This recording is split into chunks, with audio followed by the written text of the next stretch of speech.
Iniciando a aula, boa noite a todos. Estamos aqui para mais uma aula de processo constitucional. Depois de gastar alguns minutos aqui para esclarecimentos de regras de comunicação e utilização do Teams, bem como de como estão sendo distribuídas e cobradas as tarefas que foram passadas, além de como está disponibilizado o vídeo de cada aula também para os alunos, nós iniciamos aqui o nosso assunto. Lembrando que na aula passada, nós começamos a ver e concluímos princípios constitucionais, que eu não vou entrar no mérito. Depois dos princípios, nós paramos exatamente na questão do processo legislativo. Ah, professor, por que eu tenho que saber processo legislativo, já que eu já estudei isso em Direito Constitucional 1, né? O processo que se refere lá às normas do artigo 59 da Constituição.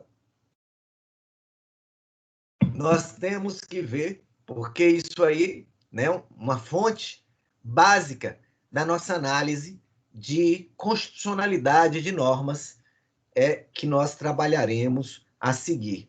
Então, na verdade, o processo legislativo é exatamente onde reside normas sobre a confecção de normas. Não vou me ater muito a esses conceitos, porque processo legislativo ele vai ali desde o nascedouro, que é a iniciativa, a fase de deliberação e votação no Congresso, até a fase do executivo de sanção ou veto, ou de derrubada do veto pelo Congresso Nacional posteriormente, e a fase complementar, que é de promulgação e de publicação. Aí nasce a lei, aí nasce a norma no Brasil. E a partir daí, nós faremos algumas análises. A partir daí, já começando do processo legislativo, porque isso aí vai definir basicamente o limiar, o divisor de águas do controle de constitucionalidade preventivo e repressivo. Porque, perceba, o preventivo ocorre durante o processo legislativo. Então, temos que saber onde começa, onde acaba e como se dá o processo legislativo, ok? Então, por isso, que nós temos essas observações, eu tirei isso daquele sitezinho, Entendeu Direito, não dá para ver muito bem aí pela tela do computador ou celular de vocês, mas o objetivo é que vai ficar no slide que vai ser distribuído para vocês e vocês podem revisar tranquilamente isso, certo? Então, o processo legislativo compreende todas as espécies normativas do artigo 59 da Constituição, e nós temos aí as emendas à Constituição, as leis complementares, as leis ordinárias, leis delegadas, medidas provisórias, decretos legislativos e resoluções, certo? Emendas à Constituição, legislador constituinte derivado através das PECs, com um procedimento mais rigoroso do que o da norma infraconstitucional, para o núcleo não intangível, para o núcleo tangível da Constituição, através ali daquele procedimento de votação em 2 turnos, por o quórum de 3/5 nas 2 casas do Congresso. Lei complementar para questões específicas, com um quórum também qualificado, mas menos qualificado do que o da emenda constitucional, que é a votação por maioria absoluta, que significa 50% mais um dos membros da Casa Legislativa. A lei ordinária, que serve para diversas questões, inclusive atende ao princípio da reserva legal, lá dentro do direito penal, no artigo 1º e no artigo 5º da Constituição, que trata do princípio da legalidade, e outras questões mais. Diferença de lei ordinária para lei complementar. Basicamente, o quórum. Lei ordinária, o quórum é de maioria simples. 50% mais um dos presentes. Obviamente, respeitado o número mínimo estabelecido no regimento da Casa. Medidas provisórias, para casos de relevância e urgência pelo próprio Executivo Federal, são casos raríssimos, né? Porque de relevância e de urgência, estou brincando, né? Já sabemos aí que desde Fernando Henrique, o executivo está legislando mais do que o legislativo. Nunca se fez tanta medida provisória. O engraçado é assim, vem Fernando Henrique, quebra o recorde de medidas provisórias. Vem o governo seguinte, quebra o recorde de Fernando Henrique. Vem o governo de Dilma, quebra o recorde de Lula, né? Aí todo mundo detona, vem o governo seguinte, né, já pulando para o presidente atual, e quebra o recorde dos outros. Então, assim, eu não sei onde vai parar um negócio desse, né? Tinha que se colocar um freio nessa história. Ora, a medida provisória não é para situação de relevância e urgência, né? O executivo não é poder legislativo típico, ele legisla de forma atípica. Então, isso, ao nosso entender, acaba, né, camuflando e tirando esses limites que temos de separação de poderes. De outro lado, né, isso gera uma reação do judiciário, porque essas questões que eu estou elencando, o STF já está mostrando preocupação com isso, e, né, como diria o outro lá, nunca na história desse país um presidente teve tanto veto derrubado, né, e medida provisória cancelada como o atual presidente, né? Mas, enfim, isso aí mostra que realmente está havendo algum tipo de abuso nessa situação legislativa. Decreto legislativo são para questões específicas, né? Nós temos aí o caso, por exemplo, de tratados internacionais de direitos humanos, do parágrafo 3º do artigo 5º, né, que passam por um processo, a gente já viu, dentro do Congresso, que é aprovado por decreto legislativo. Leis delegadas são aquelas que são da competência do Congresso, mas que eles podem, né, permitir que a Presidência da República emita, desde que basicamente siga alguns limites estabelecidos. Nós temos aí resoluções que normalmente tratam de questões próprias, interna corporis, de cada uma dessas casas do Poder Legislativo Federal. Então, né, resumindo, tudo isso aí vocês já viram, e o legal é isso, né? Se eu fosse olhar aí um grau de complexidade, perceba que o legislador constituinte tentou fazê-lo aqui, né? Porque emenda a Constituição, que deixa o nosso sistema classificado como de Constituição rígida, tem um processo legislativo mais complexo do que o dos demais. Mas, olha, vem maior quórum do direito brasileiro, segundo maior quórum, e depois, né, o quórum vai caindo, né? Então, está numa ordem aí de complexidade legislativa, se você for olhar bem. Quem tiver alguma dúvida, né, fica à vontade, algum comentário, à vontade. Fases do processo legislativo. Nós temos a fase inicial, que é a fase da iniciativa, né, a fase constitutiva, que é a deliberação do projeto de lei ou qualquer coisa similar, eu vou usar como padrão projeto de lei, no âmbito do poder legislativo, que se divide em duas etapas, discussão e votação, né? E tem uma segunda fase, essa fase constitutiva, que é concluída no executivo, que é a sanção ou veto daquele projeto de lei. A partir daí, né, o projeto de lei aprovado, ele não é mais projeto de lei, ele já é lei, né? E aí a lei é promulgada e publicada, certo? E depois de publicado, nós já entramos em uma outra história. Período de vacância, início de vigência, eficácia jurídica e eficácia social, chamada também de efetividade.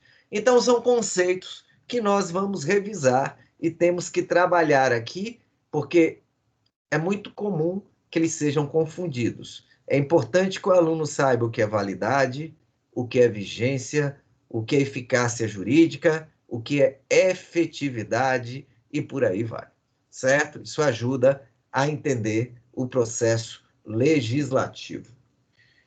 Finalmente, né, no executivo, nós temos uma fase complementar, que é chamada de administrativa, porque com a sanção já não existe mais projeto de lei, já há lei, que é a promulgação, que é o reconhecimento do atendimento das formalidades legais e a publicação, né, para se dar conhecimento à sociedade daquela nova lei que ingressa no ordenamento jurídico. Como, por exemplo, né, a lei que foi aprovada ontem, se não me engano, foi sancionada ontem, que estabelece que escritórios de contabilidade de advogados são considerados serviços que dispensam, inclusive, licitação.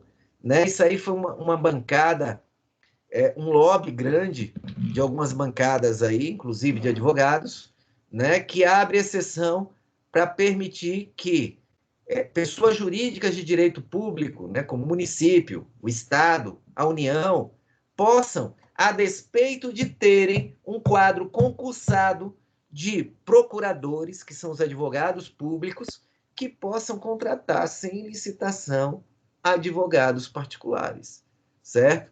Isso, infelizmente, é aquela história lá, né, da diferença entre moral e direito. Esse é um exemplo claro de que isso não é moral, mas nesse momento é jurídico, certo? Então, seriam círculos, né, do Pasquier, círculos que eles se tocam, mas tem uma área que é moral, que não é jurídica.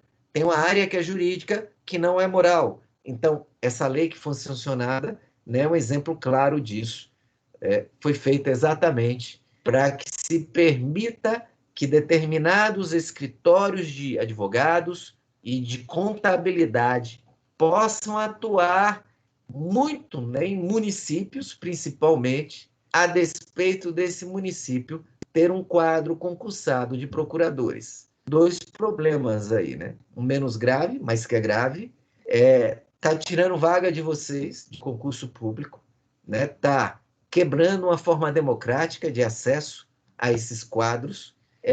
E a segunda, né, é que uma coisa é você lidar com o advogado público concursado, é um nível, né? E esse advogado público ele defende o município com unhas e dentes, de forma ética e dentro do direito. A outra coisa é você lidar com escritórios com interesses particulares em municípios, certo?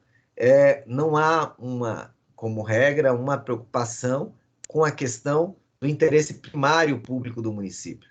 Isso aí há enfim, isso aí é uma colisão de interesses privados e públicos. Né? Então, infelizmente, isso foi sancionado ontem e isso é imoral.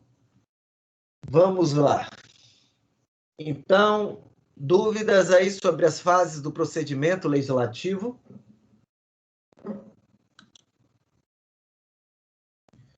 Né? Isso aqui, esse quadro, que é lá do site Entendeu Direito, também, repito, a gente não tem o intuito de ler aqui, é mais para ficar de lembrete para vocês, visual, né? Como se fosse um mapa mental. Eu acho bem legal, bem estruturado, né? Os esquemas desse site, até porque as iniciativas são diversas, não é nosso papel, o objetivo aqui, basicamente, né, que se decore isso, é para vocês só terem uma noção, mas um dia quando forem fazer concurso, esse materialzinho é bom.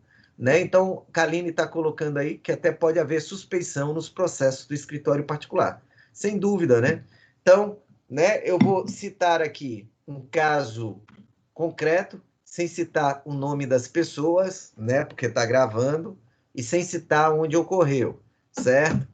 Município de Socorro, né, depois de uma eleição municipal, apesar de ter uma procuradoria municipal concursada, certo? Que o Ministério Público, inclusive, trabalhou, né, atuou para que isso acontecesse, e, né, nós percebemos que, a partir daí, a discussão de demandas ela passou a observar muito, né, e respeitar os interesses primários do município, e o procurador ele não era uma parte ex-adversa apenas.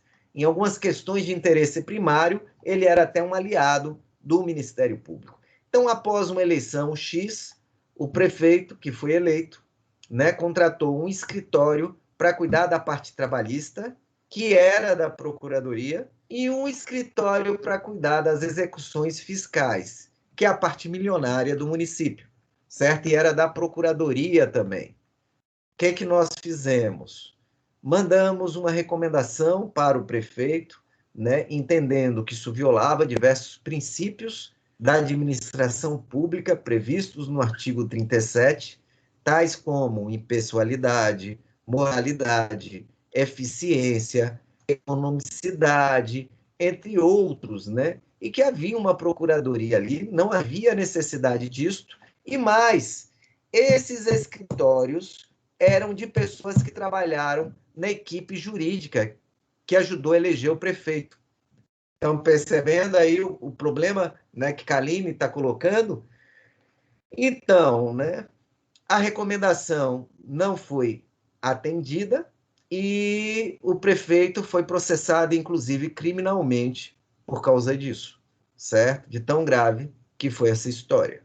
Então, nós até conseguimos reverter essa situação posteriormente. E aí, todo esse trabalho, né, que a advocacia pública concursada vem fazendo, né, que o Ministério Público vem apoiando, ele agora vai por água abaixo com a norma imoral dessa.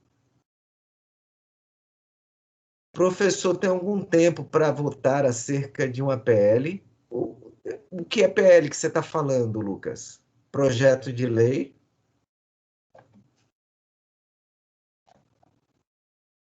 Né? E o tempo que se refere é o quê?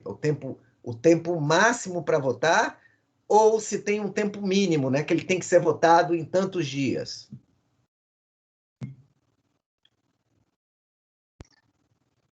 De qualquer forma, não importa a resposta. Porque o que acontece? Seguramente, nos regimentos internos das casas legislativas, tem essa previsão de prazo, Lucas. Mas eles nunca são seguidos, né? Se você pegar aí, por exemplo, e é bom que vocês façam isso, cadastrem lá o acompanhamento do projeto do Código Penal novo, certo? Vocês vão perceber que vai demorar, né?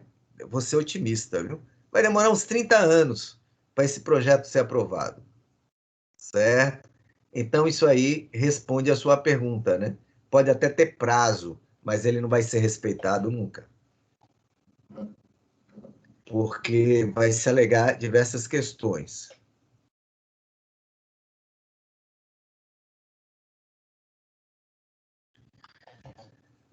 Referente ao decreto legislativo que respondia uma questão no QC, QC é aquele site de concursos, né?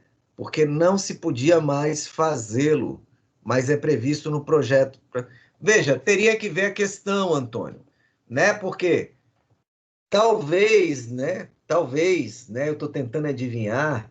Talvez você não está se referindo a decreto legislativo, você está se referindo a decreto-lei, né? Decreto-lei não existe mais, mas alguns foram recepcionados pela Constituição. Eu cito, por exemplo, o decreto-lei que trata aí da lei de contravenção penal. Eu cito o decreto-lei que trata dos crimes cometidos por prefeitos, certo? Deixa eu pegar um decreto-lei desse aqui e colocar na tela. Né? E talvez a questão que se refere esteja falando de decreto-lei, não decreto legislativo. Porque decreto legislativo tem previsão, certo? Deixa eu colocar aqui, vou botar a lei de contravenção penal, que eu acho quase certo que ela é um decreto-lei. Ok, mesmo. Aí, né? Já mata, cobre e mostra o prau. Né? Aqui é um decreto-lei, lei de contravenção penal. E aí, professor, como é que não tem no 59? Simples, né? Não existe decreto-lei mais.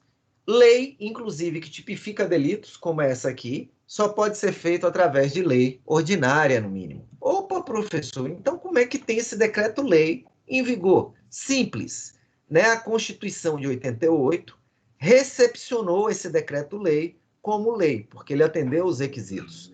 E sendo recepcionado, ele é válido dentro do nosso ordenamento. Ok? Então, cuidado que decreto-lei não existe mais mesmo. Decreto legislativo é uma outra coisa, certo?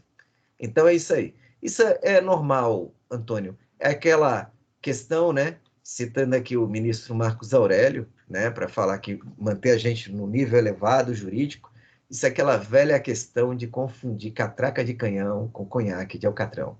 Inclusive, eu tenho que arranjar um brocardo novo, né? Porque eu só falo esse. Eu vou arranjar uma listinha dessas coisas de trocadilho para não ficar repetindo sempre o mesmo. Mas é isso aí. Mas que bom, então, que eu consegui tirar a sua dúvida. Então, gente, nós temos aí, basicamente, o processo legislativo, né? E perceba que a iniciativa do processo legislativo, embora, como regra, ela comece lá nas próprias casas legislativas, na Câmara dos Deputados ou no Senado, você tem iniciativas que são do presidente da República, né, dos presidentes dos poderes, dos tribunais, do TCU, né? Você tem diversas espécies de iniciativa. E aqui eu quero chamar a atenção de vocês, né, para uma iniciativa que ela é muito importante e a gente fica meio assim com medo dela, porque explicá-la é uma questão chatinha e decoreba, mas ela é importante. Essa aqui, ó, iniciativa popular, certo? Iniciativa popular. Então, eu posso começar um projeto de lei através de iniciativa popular, certo? E detalhe, né? Nossa Constituição é de 88. Alguém sabe qual foi o primeiro projeto de iniciativa popular da história do Brasil? Né? E aqui eu não vou querer ir muito atrás. Pós-Constituição de 88. Né? Qual foi o primeiro projeto de iniciativa popular com base na Constituição de 88? Alguém sabe qual foi?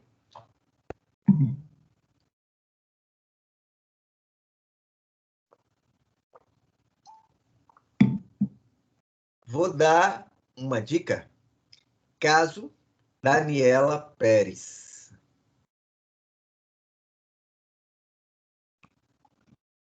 Nada ainda? Piorou, né? Vocês não lembram da Glória Pérez, que era uma diretora de novelas da Globo, né, das 8 horas, inclusive do horário nobre, e que numa novela X, que eu não me lembro qual foi, né, a artista principal lá, que era a filha da Glória Pérez, a Daniela Pérez, em um fato, né, extra novela, o ator Guilherme de Pádua, em concurso de agentes com a esposa do ator, matou de forma cruel, né, e hedionda Daniela Pérez. Parece que foi com golpes de tesoura, alguma coisa assim, uma coisa bem horrível. Né? Não gosto nem de decorar essas coisas, certo? E o que acontece? Isso aí aconteceu, né, entre 90 e 94. Deixa eu ver aqui direitinho.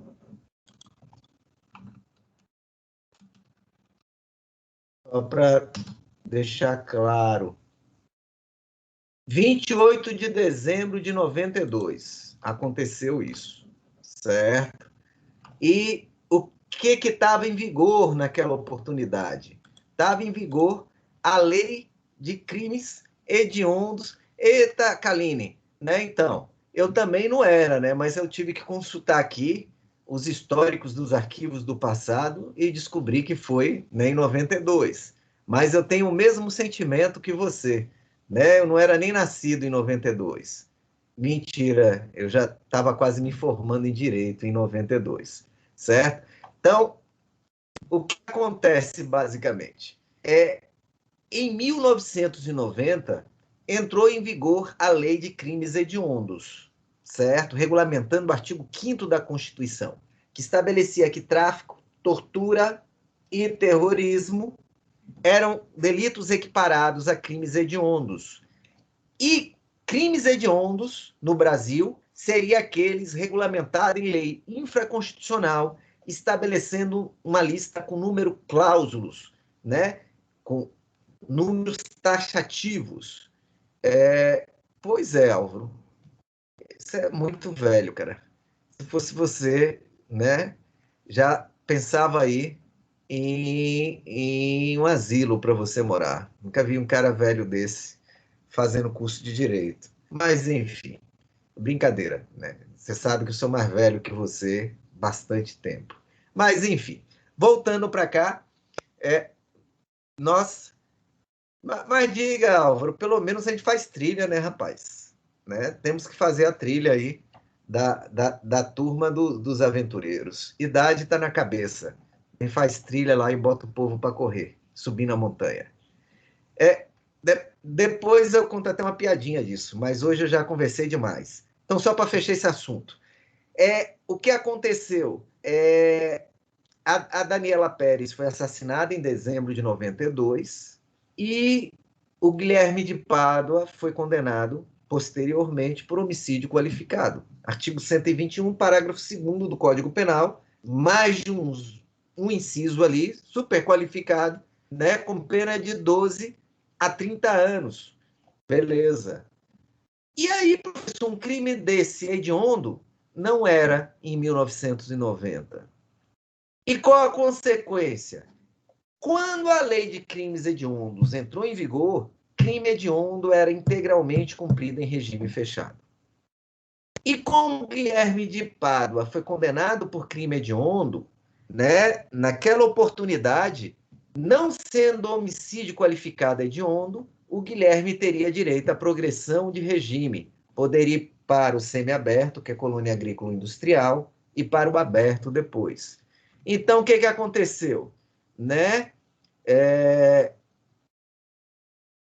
A Glória Pérez, revoltada com essa situação, que situação? Que um crime gravoso como esse não fosse considerado hediondo, fez o primeiro projeto de iniciativa popular da história do Brasil pós-88.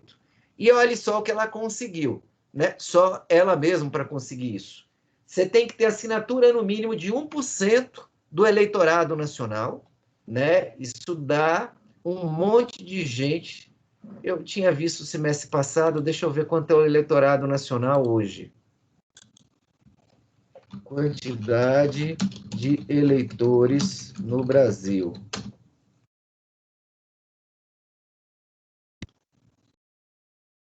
Cento e 148 milhões de eleitores. Né? Então, 1% disso aí dá quanto? Quem é bom de matemática? 1% de 150 milhões. Dá 1 milhão, 1,48 milhões. É isso aí, Antônio está correto. Certo? 1,5 milhões, né? Vamos pegar Ailton. Então, é muita gente, né? Para fazer abaixo-assinado. Deixa eu voltar para cá, para a nossa tela. Isso, né? Eu tenho 1,5 milhões, mas tem que ser de pelo menos 5 estados, essa representatividade. Beleza, né? Eu tenho de 6 estados, ótimo, mas em cada estado tem que ter 30%, né? 3/10, não é isso?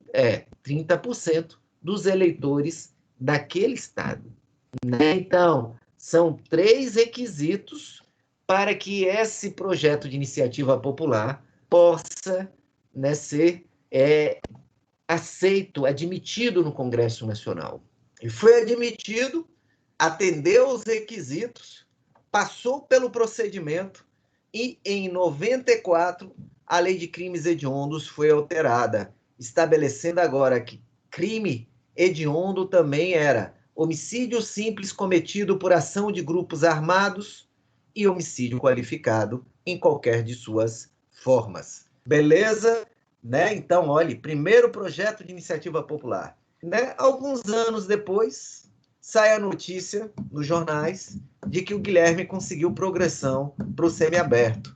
E aí a Glória Pérez ficou revoltada, disse que não havia justiça nesse mundo e que o trabalho dela não valeu nada, e etc. Né? Então, vamos reviver aqui. Faça uma análise jurídica do comentário dela. A Glória certa, né? Está juridicamente correta, dizendo que não foi observada a regra nova que foi aprovada, de que não caberia progressão em crime hediondo, né? O crime ocorreu em 92 e a lei foi alterada em 94. Digam aí se a Glória Pérez estava correta juridicamente ou errada. Eu falo juridicamente, né? Porque como mãe ela sempre vai estar certa, né? Foi uma injustiça muito grande o que aconteceu com a filha dela. Então a Kaline já matou aí, né? A lei aprovada é uma novatio legis impejus, né? Então é uma novatio legis que agrava a situação do agente. E pelo princípio da retroatividade da lei mais prejudicial ao réu, né, ela não pode retroagir, só se aplica a fatos ocorridos após o início da sua vigência, certo? E por isso que juridicamente a Glória Pérez não tinha razão nesse caso. E só para concluir a aula hoje, né, nessa parte, até hoje, né, foram 4 ou 5 processos de iniciativa popular, no máximo no Brasil.